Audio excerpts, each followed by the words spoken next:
Grade 9 students are mandated to have at least 90 minutes of physical education in their first semester.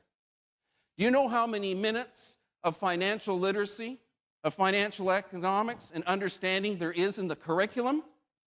0. And the majority of people receive their knowledge from their parents. Baby boomers, aren't we a great example? We are creating another generation of financial illiterates at our peril.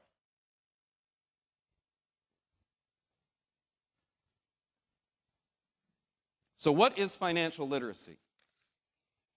Financial literacy is the ability to use knowledge and skills to manage financial resources effectively for a lifetime of financial well-being. Education is the process by which people increase their understanding of financial products, services, and concepts so they are empowered to make the right decisions and informed choices and know the pitfalls and know where to go for help around their financial affairs.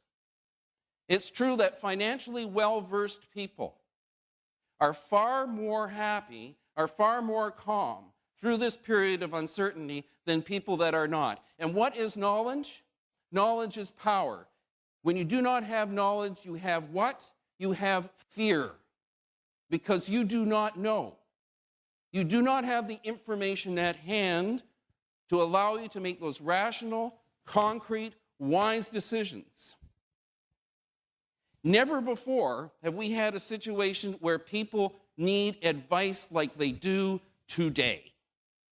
Never before.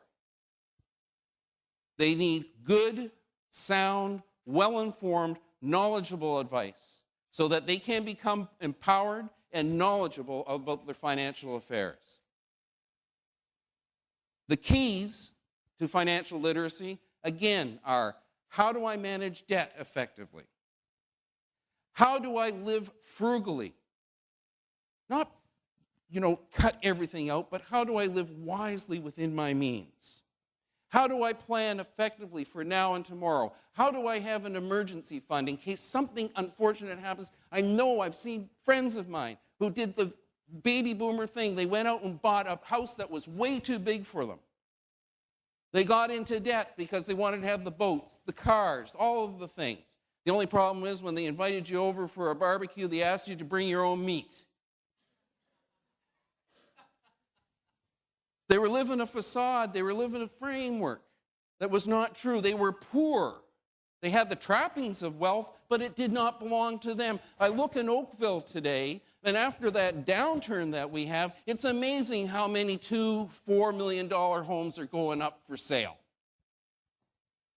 Dozens and dozens and dozens. Our challenge, again, is to how to help people, even if they are in these situations now, to get out of it.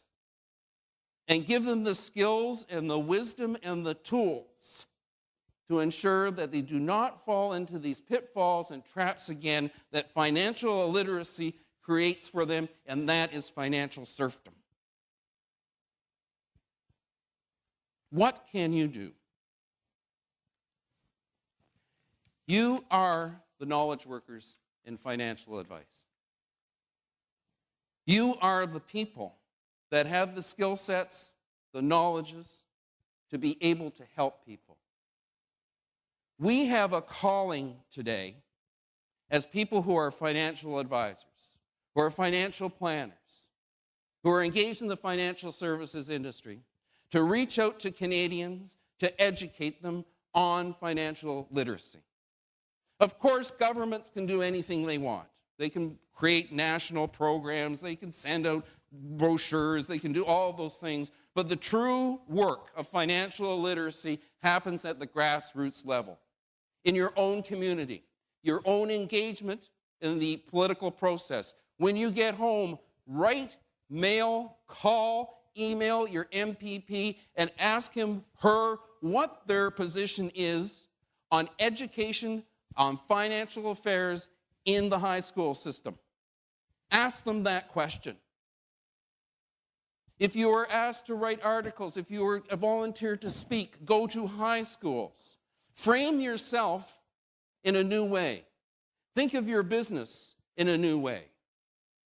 You are in the business of think about differentiation that you could have in marketing. When you would think about yourself as an organization, as an individual, whose primary reason for existence is to bring knowledge to people so that they can be secure, they can be happy, and they can be free, because they have the financial literacy to make those decisions that they have to make with wise, informed people and ideas. You yourself need to take the lead on this. You need to seek the education that is timely and competency-based. You need to get designations that are the hallmark of your ability and your credibility. You need to belong to an association that has integrity, community, and knowledge at the forefront of what it does. You have to take this by the horns. You are the foot soldiers of literacy, and you must talk to your compatriots and your colleagues to engage them in this process, because it is now that we have to do these things. You baby boomers, me included, we've left generations in the future with the bag.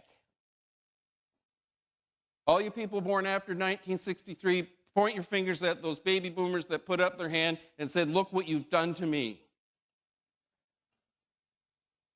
But we can atone. We can atone. Become teachers. Become knowledge workers. Transfer those things that you know to other generations, to the people that you know, to help them have security in the future so that they can become financial literates. Because the sustainability, the health, the future of our nation depends on it. And there is nothing that we can do that is more important today as an industry and as individuals is to improve the financial illiteracy of Canadians, because it is a cause that unites us all. Thank you.